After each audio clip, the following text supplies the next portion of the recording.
Hello everyone, जीवन tutorials आपका एक बार फिर से स्वागत करता है। जो आज हम टॉपिक पढ़ने जा रहे हैं उसको हम एरोमेटिक हाइड्रोकार्बन्स के अंदर पढ़ने वाले हैं। आपको जो अभी एरोमेटिक हाइड्रोकार्बन्स दिया गया है वो आपके पास पेपर 102 में सेक्शन सी में दिया गया है। तो मतलब कि आप सेक्शन सी में जो आपके पास एरोमेटिक हाइड्रोकार्बन्स है उसको पढ़ने वाले हैं। सेक्शन सी में आपके पास आगे अल्काइल हैलाइड्स भी हैं, लेकिन स्टार्टिंग है वो किससे, आपके पास एरोमेटिक हाइड्रोकार्बन से। तो अभी जो हम स्टडी करेंगे वो एरोमेटिक हाइड्रोकार्बन स्टडी करेंगे। और कौन से पेपर कोड है इसका, 102 पेपर कोड है, केम 102। तो चलिए स्टार्ट करते हैं। अगर मैं एरोमेटिक हाइड्रोकार्बन्स की बात करता हूं तो आपके पास क्या हुआ, हाइड्रोकार्बन्स मींस टू से आप लोगों को ये पता ही है, हाइड्रोकार्बन्स मींस टू से compounds of carbon and hydrogen, जिसमें आपको क्या मिलेगा, हाइड्रोजन और कार्बन मिलेगा। तो compounds of carbon and hydrogen, तो हम उन्हीं को क्या बोलेंगे, हाइड्रोकार्बन्स। अगर मैंने बोला एरोमेटिक, तो एरोमेटिक वर्ड क्या होता है आपके पास, एरोमेटिक मतलब एरोमा से डिराइव्ड है वर्ड है आपके पास एरोमा। एरोमा का मतलब है फ्रेग्रेंस, फ्रेग्रेंस। तो मींस टू से वो ऑर्गेनिक कंपाउंड जो आपको पास फ्रेग्रेंस देंगे उन्हीं को हम क्या बोलेंगे, एरोमेटिक कंपाउंड्स बोलेंगे। ठीक है। तो आपके पास जो स्पेशल क्लास है कुछ एक ऑर्गेनिक कंपाउंड्स की जो हमें क्या देते हैं, फ्रेग्रेंस देते हैं। तो इसी क्लास के अंदर हम क्या पढ़ते हैं, कुछ एक कंपाउंड्स को पढ़ते हैं जिनको हम क्या बोल रहे हैं, अभी एरोमेटिक कंपाउंड्स बोल रहे हैं, जो हमें स्पेसिफिकली क्या दे रहे हैं, फ्रेग्रेंस दे रहे हैं। तो अभी हम स्पेसिफिकली अगर हम डिस्कस करेंगे तो किसके बारे में ज्यादा डिस्कस करेंगे, बेंजीन के केस में। सबसे पहला जो आपके पास ये है वो है बेंजीन, जिसको हमने पढ़ना है। एक्चुअल में आपके पास एरोमेटिक कंपाउंड दो तरीके के पढ़े जाते हैं। ठीक है। बेंजीन के विद रिस्पेक्ट नहीं मैं अभी बात कर रहा, अभी बेंजीन आगे डिस्कस करूंगा। अभी बस मैंने बोला कि एरोमेटिक कंपाउंड दो तरीके से पढ़े जा सकते हैं। One is benzenoids, benzenoids, and second is non benzenoids, second is non बेंजीनोइड्स।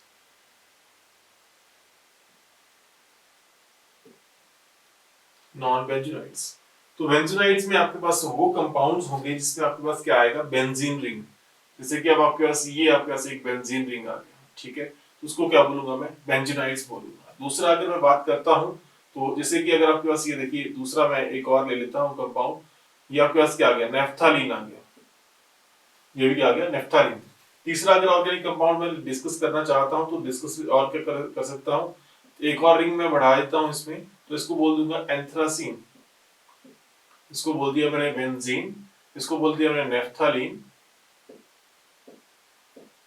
नेफ्थालीन। And जो आपके पास ये है, आपके पास ये है anthracene.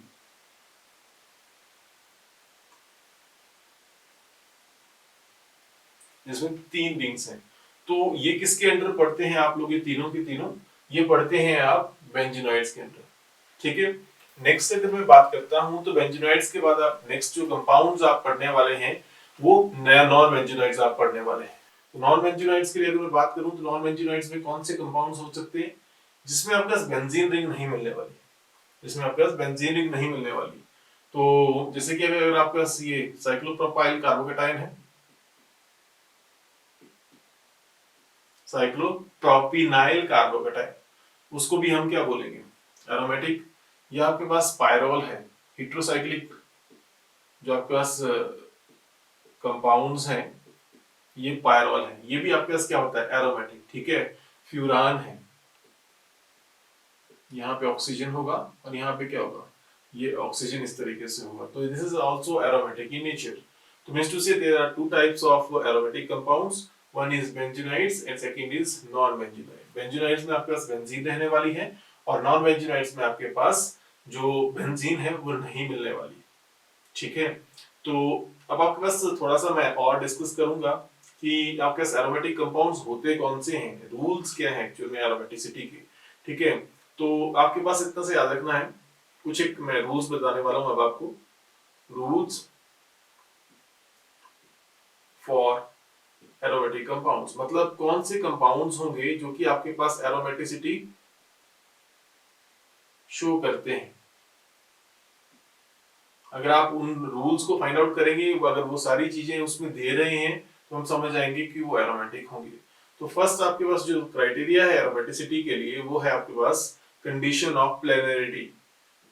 Planarity, PLANARITY means to say, वहां पे अगर आपके पास क्या है, sp2 हाइब्रिडाइजेशन होनी जरूरी है। जो कार्बन है उसकी जो हाइब्रिडाइजेशन है वो कितनी होनी चाहिए, sp2। फॉर एग्जांपल अगर मैं यहाँ पे डिस्कस करता हूँ, इसमें डबल बॉन्ड को हटा देता हूँ, अगर मैं डबल बॉन्ड मतलब इस सर्कल को हटा देता हूँ, ऐसे लिखता हूँ डबल बॉन्ड्स को, ऐसे ऐसे, एक यहाँ पे आएगा, एक यहाँ पे आएगा। तो अब देखिए यहाँ पे आपके पास हाइब्रिडाइजेशन आती है sp2, यहाँ पे भी आपके पास आती है sp2, सभी के सभी जो भी कार्बन है उनमें जो हाइब्रिडाइजेशन कितनी आती है, sp2। तो तभी ये क्या बना मॉलिक्यूल, प्लेनर। तो आपके पास जो एरोमेटिक कंपाउंड्स हैं उनके लिए जो बेसिक जो कंडीशन है वो क्या है, प्लेनरिटी। तो आपके पास वो क्या होनी चाहिए, प्लेनर होनी चाहिए। प्लेनर का मतलब ये होता है कि आप उसको एक प्लेन में रख सकते हो। जैसे कि अगर मैं बात करूं, यहाँ पे मेरे पास मेरा एक हैंड है, हैंड के ऊपर अगर मैं देखूं कोई चीज, अगर आपका एक शीट रखूं, मतलब कागज की एक शीट रखूं, तो वो क्या आ जाए, इसके ऊपर कंप्लीटली आ जाएगी, वो उसके बाहर नहीं जाएगी। तो means to say that sheet is planar in nature, जो कि कंप्लीटली मेरे हैंड के ऊपर आ सकती है। तो इसी तरीके से बेंजीन भी क्या होती है, प्लेनर। या आपके पास एरोमेटिक कंपाउंड्स भी मोस्टली क्या होते हैं, प्लेनर होते हैं। ठीक है, मोस्टली क्या, कंप्लीटली प्लेनर होते हैं। और सबसे बड़ी बात है उसमें जो हाइब्रिडाइजेशन आती है वो क्या आती है, sp2 हाइब्रिडाइजेशन आती है। और दूसरा कॉन्टिन्यूअस कॉन्जुगेशन। कॉन्टिन्यूअस कॉन्जुगेशन, तो कॉन्जुगेशन मतलब पाई इलेक्ट्रॉन जो है वो मूव करते रहते हैं उसमें।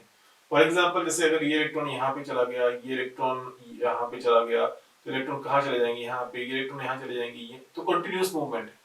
तो मींस टू से क्या है, कंटिन्यूअस मूवमेंट। तो मतलब अगर ये कंटिन्यूअस मूवमेंट यहाँ पे हो सकती है, तो इसलिए मैं क्या बोलूंगा कि यहाँ पे आपके पास क्या है, उसमें कंटिन्यूअस कंजुगेशन है। पाई इलेक्ट्रॉन जो है कहीं भी रुक नहीं रहे, वो मूव कर सकते हैं, उस कंप्लीट रिंग के ऊपर क्या कर सकते हैं, उस मूव कर सकते हैं। तो कंटिन्यूअस कंजुगेशन। तीसरी जो आपके जो मोस्ट इंपॉर्टेंट क्राइटेरिया है, that is हक्कल rule. It should follow हक्कल rule.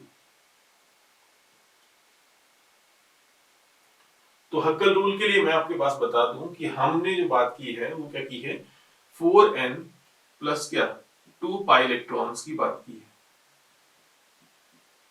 जिस सिस्टम के पास 4n प्लस 2 पाई इलेक्ट्रॉन्स होंगे उसको हम एरोमेटिक कहते हैं। तो मींस टू से हमारे पास कौन से ऑर्गेनिक कंपाउंड यहाँ पे एरोमेटिक होंगे, वो जिसके पास कितने इतने इलेक्ट्रॉन होंगे। अब n क्या है यहाँ पे, n आपके पास क्या हो सकता है, यहाँ पे 0 1 इंटीजर है, 2 3 कुछ भी हो सकता है, सो ऑन।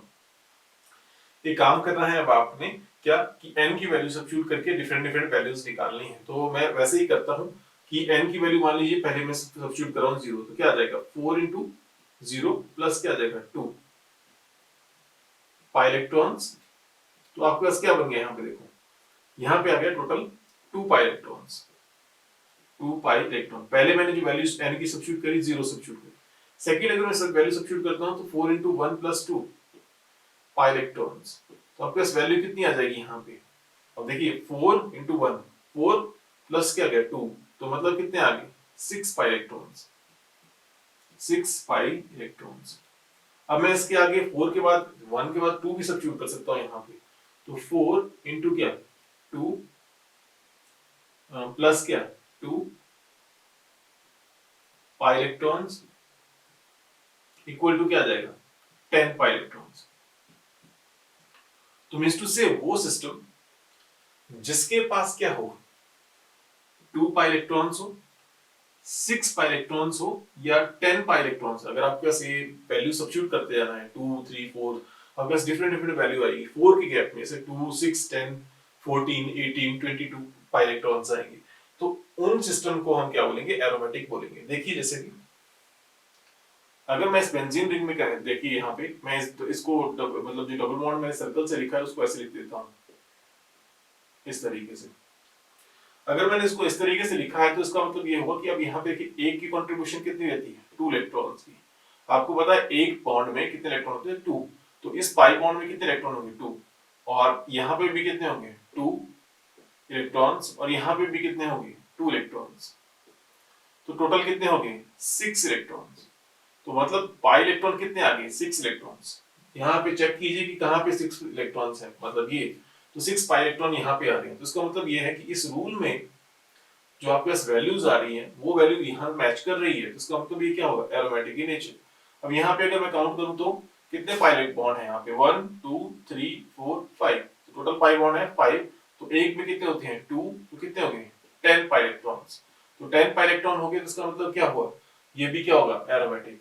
तो इसी तरीके से आपके पास जो है वो पाई इलेक्ट्रॉन जो है आप काउंट करेंगे किसमें, जो आपके पास बेंजीनोइड्स हैं या नॉन बेंजीनोइड्स हैं उसमें, और आप फाइंड आउट करेंगे कि वो क्या होगा, एरोमेटिक होगा या नहीं होगा।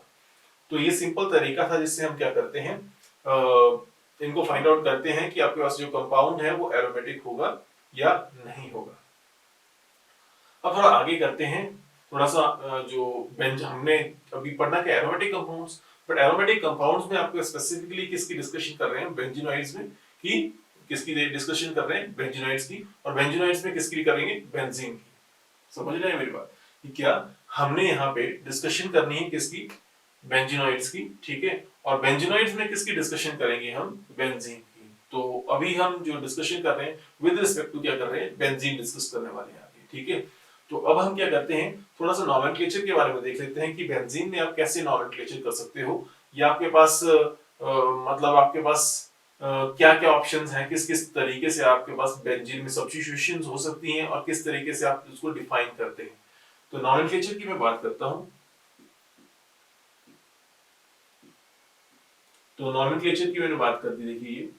तो नॉमेनक्लेचर में आपके पास अगर मैं बात करूं यहाँ पे, तो ये जो बेंजीन है इसमें आपके पास जो है टोटल कितने कार्बन होंगे, 6 कार्बन। तो टोटल कार्बन है 6 यहाँ, 6। तो 1 2 3 4 5 एंड क्या 6, टोटल कार्बन है यहाँ पे 6। तो नंबरिंग आप इस तरीके से कर रहे हैं यहाँ पे, ठीक है। अब एक्चुअल में होता क्या है कि बेंजीन में आपके पास क्या होता है, सब्स्टिट्यूशन हो सकती है।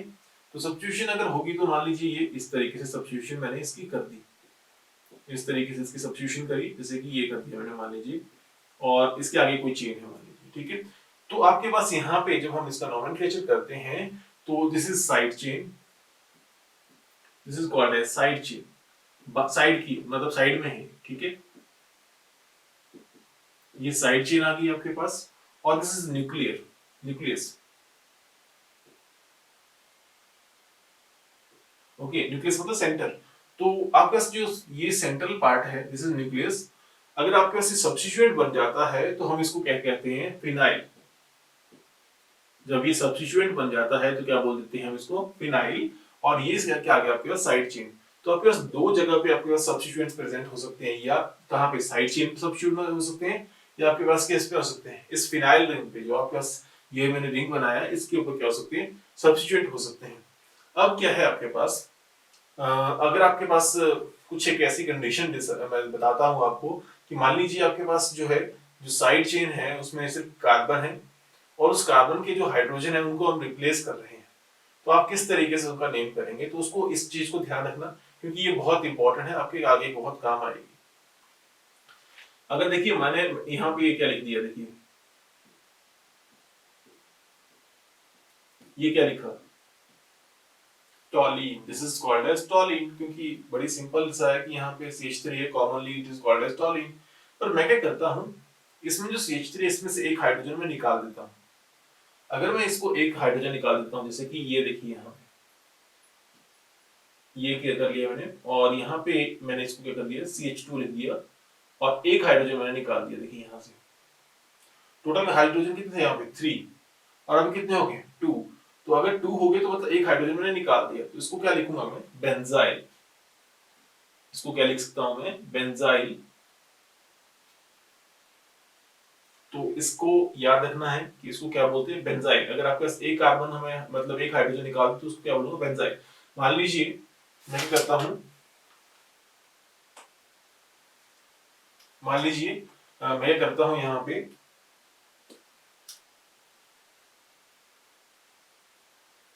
ये देखिए ये है, ये ले लिया मैंने, और यहाँ पे क्या लिख दिया CH2, और यहाँ पे क्या ले लिया साथ में इसके Cl ले लिया। अगर मैंने यहाँ पे CH2Cl ले लिया तो मेरे को पता है इतने से में इस इतने से ग्रुप को क्या कहता हूँ, इतने से ग्रुप का इसको बोलता हूँ बेंजाइल। इसको मैं कहता हूँ बेंजाइल। अगर मैं इसको बेंजाइल कहता हूँ तो आगे आपके पास है क्या, हेलोजन। अगर आपके पास ये हेलोजन है तो इसका मतलब ये हुआ कि अब आपके पास मैं क्या लिख सकता हूँ यहाँ पे लिख सकता हूँ इसको क्या, बेंजाइल क्लोराइड। इसको क्या लिख सकता हूँ मैं, इसको बेंजाइल क्लोराइड। क्यों? क्योंकि आपको मैंने पहले ही कहा है कि इतने से ग्रुप को मैंने क्या लिखा था यहाँ पे, बेंजाइल। इतने से ग्रुप को लिखा था मैंने बेंजाइल, और साथ में आपके पास क्लोरीन, क्या लिखूंगा इसको, क्लोराइड, बेंजाइल क्लोराइड। अब मान लीजिए मेरे पास कुछ ऐसी कंडीशन है जिसमें आपके पास एक और हाइड्रोजन में रिप्लेस कर देता हूं, एक हाइड्रोजन में इसमें और रिप्लेस कर रहा हूं, मतलब क्या लिख दिया, CH, और ये इस तरीके से मैंने इसको लिख दिया। अगर आपके पास मैंने यहाँ पे एक और हाइड्रोजन यहाँ से रिप्लेस कर दिया तो हम क्या लिखते हैं इसको, तो हम इसको लिखते हैं बेंजल। ओके, इसको याद रखना है कि इसको क्या लिखते हैं, बेंजल। और अगर मैंने दो आपका रिमेनिंग हाइड्रोजन था उसको भी निकाल दिया, मान लीजिए ये इस तरीके से, यहाँ पे मैंने सब कुछ निकाल दिया, सारे हाइड्रोजन निकाल दिए, तो उसको लिखते हैं बेंजो। इसको लिखते हैं बेंजो। तो हो सकता है आप लोग इसको भूल जाएं, तो इसको याद रखने का तरीका भी मैं आपको बता देता हूं कैसे याद रख सकते हो। जैसे मान लीजिए मैं क्या करता हूं, यहाँ पे इस तरीके से लिख देता हूं ये, और यहाँ पे देखिए, यहाँ पे सबसे पहले बेंजल का एग्जांपल लेता हूं। तो बेंजल के लिए मैं देखिए C डबल बॉन्ड O लिख रहा हूं यहाँ पे, और ये क्या है, CH। तो ये कौन सा ग्रुप है, एल्डिहाइड ग्रुप। ये क्या है, एल्डिहाइड। तो आप क्या बोल सकते हैं इसको, बेंजल्डिहाइड, बेंजल्डिहाइड। तो बताइए मुझे, यहाँ पे क्या लिखा था मैंने, बेंजल लिखा था, तो बेंजल कहां से आया, यहां से आ सकता है नहीं क्या, बेंजल्डिहाइड। क्यों? क्योंकि बेंजल से क्या आया, बेंजल्डिहाइड। समझ रहे हैं मेरी बात, क्या आया, बेंजल से बेंजल्डिहाइड। ठीक है, तो मतलब आपके पास, अगर आप भूल जाते हैं कि अगर आपके पास हमने दो हाइड्रोजन निकाल दी हैं और एक अभी भी बचा है, देखिए अब यहाँ पे एक हाइड्रोजन अभी बचा है ना, तो इसलिए हम क्या लिख रहे हैं इसको, बेंजल्डिहाइड। अब आपके पास मैंने बोला कि यहाँ पे बेंजो है, तो बेंजो के लिए आप ये यूज कर लीजिए। देखिए एग्जांपल मैंने ये ले लिया, और यहाँ पे देखो C double bond O OH, इसमें सभी के सभी हाइड्रोजन हमने निकाल लिए। अगर मैंने सारे के सारे हाइड्रोजन यहाँ से निकाल लिए हैं तो इसका मतलब क्या हुआ, इसका मतलब यह हुआ कि अब मेरा जो नाम आना चाहिए यहाँ पे, जो इसका बेंजीन का नाम आना चाहिए, वो किससे आना चाहिए, यहाँ से। तो इसका नाम होता भी क्या है, आपको पता ही है, क्या, बेंजोइक एसिड। तो इसका नाम क्या है, बेंजोइक एसिड। तो सिंपली आप इसको आप इस तरीके से नेम कर सकते हो। सिंपल है, कोई ज्यादा मुश्किल नहीं है। क्या कि आपके पास तीन, आपके पास इस तरीके से कंडीशन आ सकती है जिसमें साइड चेन में सब्स्टिट्यूशन हुई हो सकती है। अगर साइड चेन में सब्स्टिट्यूशन होगी, अगर एक हाइड्रोजन मैंने निकाल दिया, जैसे कि यहाँ पे मैंने कहा, तो बोलूंगा मैं बेंजाइल। अगर दो निकाल दिए तो बोलूंगा बेंजल, और तीन निकाल दिए तो बोलूंगा बेंजो। ठीक है, अब मैं थोड़ा और आगे लेके चलता हूँ। मान लीजिए मैं डाई सब्स्टिट्यूशन की बात करता हूँ। किसकी बात करता हूँ, डाई सब्स्टिट्यूशन।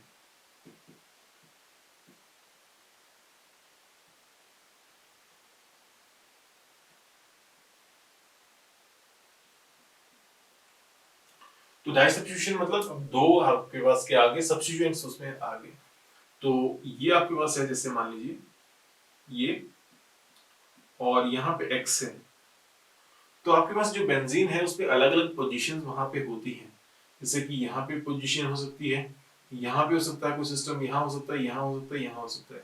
आपने एक बात ध्यान में रखनी है कि यहाँ जो बेंजीन जब भी आप कभी भी बनाएंगे, जैसे मान लीजिए मैंने यहाँ बेंजीन बना दी, तो ऐसा नहीं समझना कि यहाँ पे हाइड्रोजन नहीं, यहाँ पे सभी जगह क्या है, हाइड्रोजन है। सभी जगह क्या है, आपके पास हाइड्रोजन रहते ही हैं। तो यहाँ पे मैंने देखो यहाँ पे हाइड्रोजन बना दिए। अब आपके पास यहाँ पे अगर मैं देखो यहाँ पे हाइड्रोजन लिख दिया, तो अब यहाँ पे जो आपके पास सेकंड है, यहाँ पे कोई आपके पास कोई ग्रुप लगा दिया, दैट इज आल्सो हाइड्रोजन। तो मैं इसको लिख सकता हूँ ऑर्थो।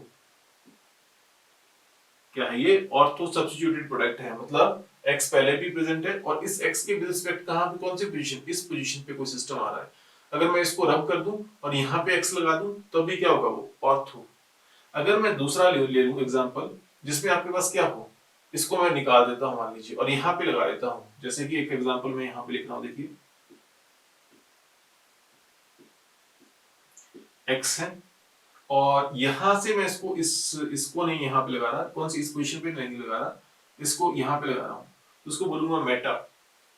इसको कौन सी पोजीशन बोलूंगा, मेटा। आप लोगों को काफी हद तक आइडिया है इसका, मुझे पता है, लेकिन फिर भी मैं थोड़ा सा रिवाइज करवा रहा हूँ, तो इसलिए इसको बोलूंगा मेटा। और अब आपके पास यहाँ से भी मैंने इसको उठा दिया, अब मैं इसको नीचे रख रहा हूँ, तो आपके पास अगर मैं इसको यहाँ पे रख दूं नीचे x, तो यहाँ पे x, तो इसको बोलूंगा पैरा, इसको बोलूंगा पैरा। तो आप कोई इजी तरीका को समझना चाहते हैं तो ओम प्रकाश करके आप समझ जाइए, या OMP, ठीक है। तो यहां से O है, यहाँ M है, यहाँ पे P है, ओके। तो मतलब कि आपके पास ऑर्थो पोजीशन यहाँ पे, मेटा पोजीशन यहाँ पे, और पैरा पोजीशन यहाँ पे, सेम यहाँ पे चलता है। ऑर्थो पोजीशन यहाँ पे, मेटा पोजीशन यहाँ पे, पैरा पोजीशन यहाँ पे। पर मैं सिर्फ बात किसकी करने वाला हूँ, कर रहा हूँ यहाँ पे डाइसब्फ्यूशन की बात कर रहा हूँ मैं। जब किसकी बात कर रहा हूँ यहाँ पे, डाइसब्फ्यूशन की बात कर रहा हूँ, ओके। तो लग रहा होगा शायद थोड़ा बहुत आइडिया आपको, इजी है ऑर्गेनिक, कोई ज्यादा मुश्किल नहीं है। तो चलो अब नेक्स्ट करते हैं। तो नेक्स्ट है हमारे पास that is structure of benzene, क्योंकि अब हम थोड़ी सी बेंजीन की स्ट्रक्चर को देख लेते हैं। तो नेक्स्ट देख लेते हैं स्ट्रक्चर ऑफ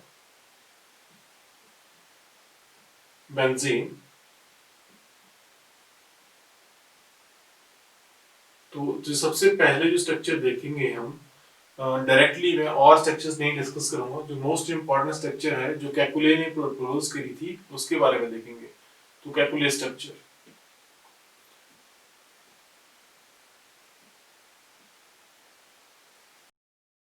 तो कैकुले स्ट्रक्चर में हमारे पास क्या है, बेंजीन रिंग में 6 कार्बन होते हैं।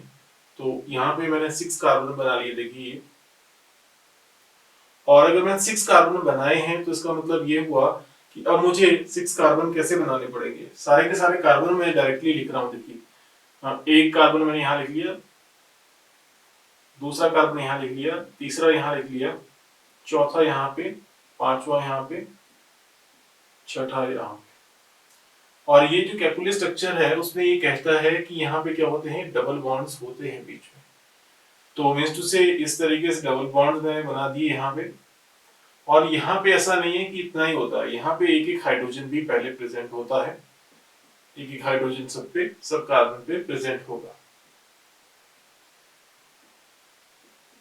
ये एक एक हाइड्रोजन सब कार्बन पे प्रेजेंट होगा। तो ये कैकुले स्ट्रक्चर है, ओके। तो कैकुले स्ट्रक्चर के अकॉर्डिंगली अब मैंने थोड़ा सा आपको आइडिया दे दिया कि क्या है। कार्बन 6 है और आपके पास जो है 3 पाई बॉन्ड्स हैं, और इस तरीके से आपके पास जो है स्ट्रक्चर वहां पे हो सकती है। तो अब थोड़ा सा मैंने जो स्ट्रक्चर यहाँ पे डिस्कस करी है, उस स्ट्रक्चर के रिगार्डिंग मैं अगर देखना चाहता हूँ तो थोड़ी सी लिमिटेशन से मैं इसको समझना चाहूंगा कि लिमिटेशंस क्या है। इस लिमिटेशन से थोड़ा ज्यादा नहीं, थोड़ा जल्दी जल्दी डिस्कस कर रहा हूँ। तो डायरेक्टली लिमिटेशन की डिस्कशन करने वाला हूँ मैं अब इसके बाद, कि लिमिटेशन क्या है इस जो कैकुले ने स्ट्रक्चर प्रपोज की है। तो देखिए क्या है, अगर मैं कार्बन कार्बन बॉन्ड लेंथ की बात करता हूं, जो कैकुले के अकॉर्डिंगली जो स्ट्रक्चर दी गई है, उस कार्बन कार्बन की जो बॉन्ड लेंथ है यहाँ पे होनी चाहिए 1.54 एंगस्ट्रॉम डबल बॉन्ड की, और यहाँ पे जो कार्बन कार्बन सिंगल बॉन्ड है उसमें होनी चाहिए 1.34 एंगस्ट्रॉम। तो एक्चुअल में अकॉर्डिंग टू कैकुले, अगर हमारे पास कैकुले के अकॉर्डिंगली जो स्ट्रक्चर प्रपोज की गई है उसमें उसने कहा है कि इस तरीके से डबल बॉन्ड इस कार्बन कार्बन में होते हैं और अल्टरनेट पोजीशंस पे डबल बॉन्ड होते हैं। तो अगर अल्टरनेट पोजीशंस पे होते हैं तो इसका मतलब ये हुआ कि हमारे पास जो बेंजीन है उसमें कुछ जगह पे डबल बॉन्ड आने वाले हैं आपके पास, और कुछ जगह पे सिंगल बॉन्ड्स आने वाले हैं। तो जो डबल बॉन्डेड पोजीशंस हैं उसमें अगर मैं बॉन्ड लेंथ की कैलकुलेशन करता हूं तो मेरे पास आनी चाहिए 1.54 एंगस्ट्रॉम, और अगर मैं सिंगल बॉन्ड की कैलकुलेशन करता हूं तो 1.34 एंगस्ट्रॉम आनी चाहिए।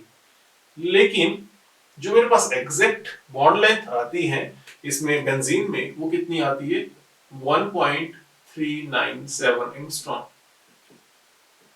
1.397 एंगस्ट्रॉम। तो मिस्टर से अब क्या हुआ, तो मतलब जो हमारे पास रिजल्ट आ रहे हैं एक्सपेरिमेंटली जो मैं फाइंड आउट कर रहा हूं, उससे जो बॉन्ड लेंथ मैं ऑब्जर्व करना चाहता था यहाँ पे आनी चाहिए थी, वो नहीं आ रही।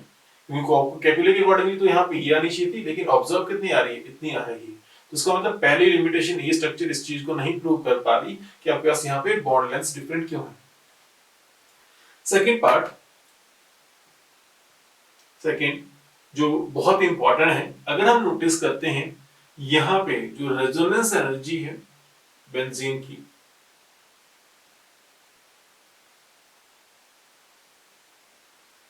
that is 151 kilojoules per mole, 151 kilojoules per mole। अब क्वेश्चन यहाँ पे डायरेक्टली अराइज होता है कि अगर रेजोनेंस एनर्जी 151 किलोजूल्स पर मोल है, जो कि लेसर है, अगर देखिए बोलने का मतलब ये है, अगर मैं इसको अदर तरीके से नाम लिखना चाहूं तो इसको ऐसे लिख सकता हूं ना, साइक्लो हेक्सा ट्राइइन, इस तरीके से साइक्लो हेक्सा ट्राइइन मींस टू से यहाँ पे कितने हैं डबल बॉन्ड्स, 3 डबल बॉन्ड हैं, तो ट्राइइन लिख दिया मैंने, और साथ में हेक्सेन है तो आपके पास हेक्सा तो लिख दिया, साथ में साइक्लिक मतलब साइक्लिक है। तो साइक्लोहेक्सा ट्राइइन के लिए जब मैं रेजोनेंस एनर्जी निकालता हूं तो जो वैल्यू हमारे पास आती है वो 151 किलोजूल पर मोल से ऊपर आती है। लेकिन जब ये बेंजीन के लिए हम निकालते हैं तो हमारे पास कितनी आती है, 151 किलोजूल्स पर मोल। बोलने का मतलब यह है कि कैकुले स्ट्रक्चर के अकॉर्डिंगली हमारे पास इसकी जो रेजोनेंस एनर्जी है वो आनी चाहिए थी ग्रेटर देन 151 किलोजूल्स पर मोल, लेकिन आती कितनी है, 151 किलोजूल्स पर मोल। तो इसका मतलब लेसर आ रही है, जिस जो कैलकुले ने प्रेडिक्ट की है स्ट्रक्चर उसके अकॉर्डिंगली जितनी आनी चाहिए तो उससे लेसर आ रही है। तो ये भी हम एक्सप्लेन नहीं कर पाते किसके थ्रू, कैलकुले की स्ट्रक्चर के थ्रू। तीसरा अगर पॉइंट मैं डिस्कस करूं तो अगर हम नोटिस करें यहाँ पे एक पाई बॉन्ड ये है, दूसरा ये, तीसरा ये, अगर यहाँ पे 3 पाई बॉन्ड है यहाँ पे, तो आपको एक बात क्लियर लग गई है पता कि यहाँ पे क्या है, अनसैचुरेटेड, हाईली अनसैचुरेटेड सिस्टम है, हाईली अनसैचुरेटेड सिस्टम है। अनसैचुरेटेड मतलब डबल बॉन्डेड, डबल बॉन्ड मतलब इलेक्ट्रॉन रिच एनवायरनमेंट यहाँ पे है। अगर यहाँ पे इलेक्ट्रॉन रिच एनवायरनमेंट बहुत ज्यादा है तो इसका मतलब यहाँ पे इसको क्या कौन सी रिएक्शन शो कर देनी चाहिए थी, एडिशन रिएक्शन शो कर देनी चाहिए थी। अगर आप नोटिस करेंगे हमारे पास कोई एडिशन, जैसे ये है कोई एल्कीन है, CH2 डबल बॉन्ड CH2, अगर मैं इसमें हाइड्रोजन ऐड करता हूं तो क्या बन जाएगा, CH3 निकल प्लेटिनम पैलेडियम के प्रेजेंस में इजीली आप इसकी क्या कर सकते हैं, एडिशन कर सकते हैं। लेकिन ये जो एडिशन रिएक्शन है ये यहाँ पे पॉसिबल नहीं हो पाती, जबकि इसमें सिर्फ एक पाई बॉन्ड है और इसमें कितने हैं, 3 पाई बॉन्ड। तो यहाँ पे होना क्या चाहिए था कि ये इसको भी बहुत ज्यादा रिएक्टिव होना चाहिए था, किसकी तरफ, एडिशन रिएक्शन की तरफ। एडिशन क्या होता है, हाइड्रोजन की एड अप होना, जैसे हाइड्रोजन का मॉलिक्यूल है तो एक हाइड्रोजन यहाँ ऐड हो गया, दूसरा हाइड्रोजन यहाँ पे ऐड हो गया, तो मींस टू से एडिशन ऑफ हाइड्रोजन। तो यहाँ पे जो तीसरा पॉइंट मैंने आपके साथ डिस्कस किया कि एक्चुअल में अनयूजुअल क्या है, प्रॉपर्टीज ये शो कर रहा है। अनयूजुअल प्रॉपर्टीज मतलब जो आपके पास सिस्टम है उसको एडिशन रिएक्शन शो करनी चाहिए थी, लेकिन ये नहीं शो कर रहा, जबकि इसको शो करनी चाहिए थी, क्योंकि यहाँ पे क्या है, 3 डबल बॉन्ड्स हैं यहाँ पे। तो ये 2-3 पॉइंट्स मैंने आपके साथ डिस्कस कर लिए कि एक्चुअल में आपके पास जो कैलकुले की स्ट्रक्चर है उसके अकॉर्डिंगली क्या हमारे पास रिजल्ट रहने चाहिए। अब थोड़ा एमओटी के अकॉर्डिंगली समझ लेते हैं। एमओटी के अकॉर्डिंगली मतलब मॉलिक्यूलर ऑर्बिटल के थ्योरी के थ्रू, मॉलिक्यूलर ऑर्बिटल थ्योरी।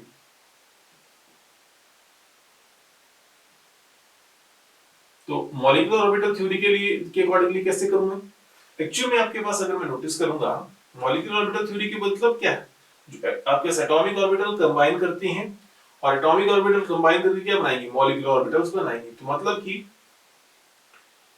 आपके पास यहाँ पे कार्बन है और ऐसा नहीं है, इसको ऐसे लिखते हैं, इसको रोटेट करो आप, ऐसे बन जाएगी स्ट्रक्चर। तो इसको मैंने ऐसे लिख दिया कार्बन,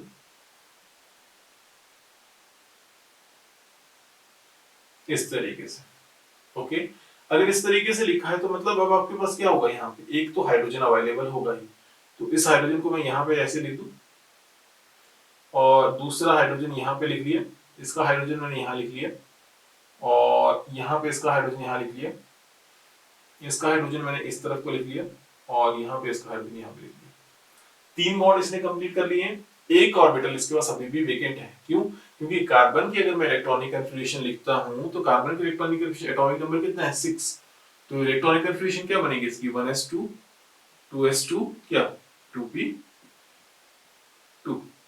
इसका मतलब ये हुआ कि अब आपके पास क्या बन गई, हम देखिए ये आपके पास एटॉमिक ऑर्बिटल्स लिख दी मैंने, ये 2 और ये एक इलेक्ट्रॉन।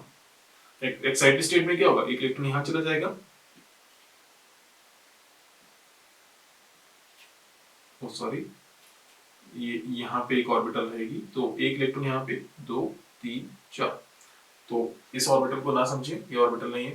तो अब आपके पास कितने हो गए 1 2 3 4, 4 ऑर्बिटल्स यहाँ पे होगी।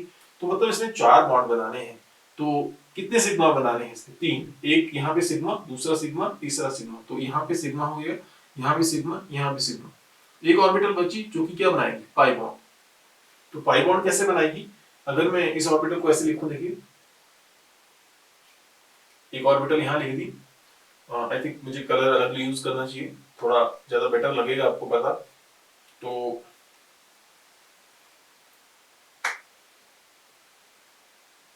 एक ऑर्बिटल मैंने यहाँ बना ली, इसकी एक ऑर्बिटल यहाँ बना ली, इसकी एक ऑर्बिटल मैंने यहाँ बना ली, और एक ऑर्बिटल मैंने यहाँ बना ली, और एक ऑर्बिटल मैंने यहाँ बना ली। ओके, तो अगर मैं नोटिस करूंगा यहाँ पे क्या हो सकता है, यहाँ पे बॉन्ड बन सकता है पाई बॉन्ड, ठीक है, ये पाई बॉन्ड मैंने बना लिया, यहाँ पे पाई बॉन्ड बन सकता है, और क्या यहाँ पाई बॉन्ड बन सकता है, साइडवेज ओवरलैप से पाई बॉन्ड बन सकता है। तो मिस्टर से अगर मैं नोटिस करूंगा तो ये भी आपके पास क्या है, क्लोज प्रॉक्सिमिटी में है एक दूसरे के। तो जरूरी नहीं है कि यहाँ पे ही पाई बॉन्ड बने, यहाँ पे भी बन सकता है, यहाँ पे बनेगा तो फिर कहाँ चला जाएगा आगे को। तो इसका मतलब ये हुआ कि अगर मैं क्या करूं, यहाँ पे कंप्लीट रिंग लिखूं, तो उसमें क्या होगा आपके पास, ये जो पाई इलेक्ट्रॉन क्लाउड है, it is oscillating over the ring and below the ring. मतलब ये कार्बन है,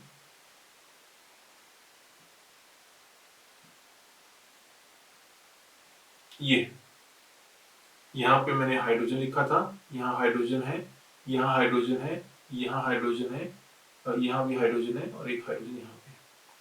तो मिस्टर से अब आपके पास मैंने इस तरीके से लिखा है। अब मैंने क्या बोला कि जरूरी नहीं कि ओवरलैप इन दोनों के बीच में हो, यहाँ पे भी क्या हो सकता है, ओवरलैप हो सकता है। तो अगर यहाँ पे ओवरलैप हो सकता है तो इसका मतलब क्या हुआ, अब इलेक्ट्रॉन क्लाउड कहाँ मूव कर सकता है, इसके ऊपर, इसके ठीक ऊपर। तो मतलब मैं ऐसे लिखता हूँ इसको, इलेक्ट्रॉन क्लाउड को,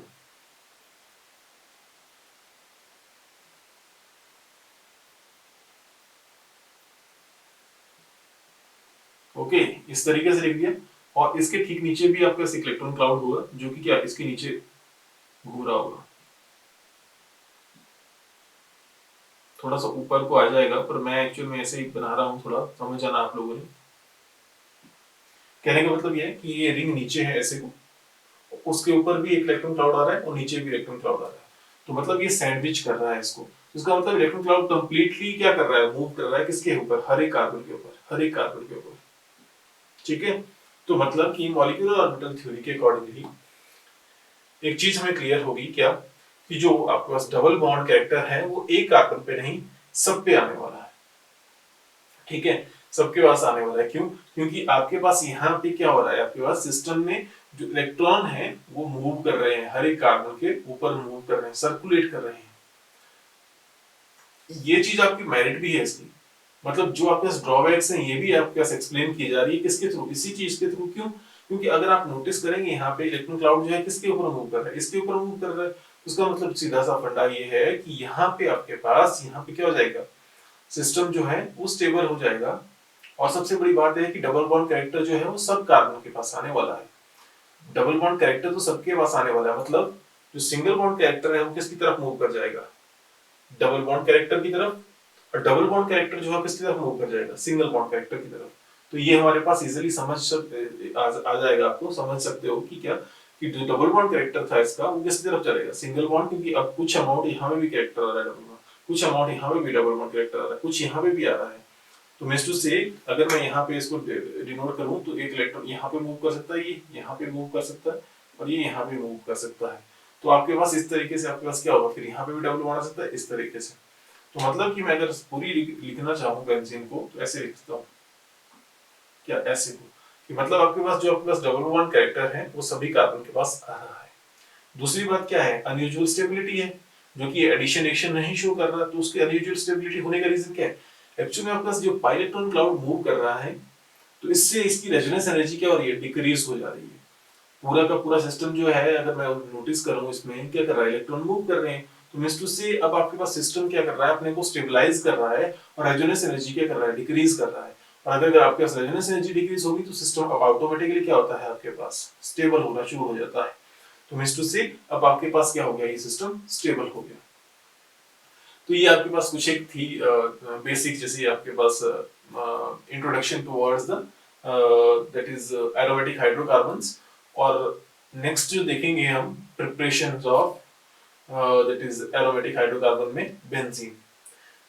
मैं कोशिश करूंगा कि आपके पास इस मेथड को थोड़ा चेंज कर दूं, शायद दूसरे मेथड में जिसमें आपके पास थोड़ा विजिबिलिटी ज़्यादा बेटर होती है, बट उसमें थोड़ा टाइम ज़्यादा लगता है, एक्सर्शन ज़्यादा होती है, तो इसलिए अभी के लिए मैं थोड़ा सा यहाँ पे ही फोकस कर रहा हूँ। जैसे ही मैं फ्री होऊंगा वैसे उसी मेथड पे मैं शिफ्ट कर लूंगा। तो होप सो आपको थोड़ा आइडिया लग गया होगा। नेक्स्ट टाइम हम आपके पास मेथड ऑफ प्रिपरेशन की तरफ मूव करेंगे। Thank you for watching, see you next time.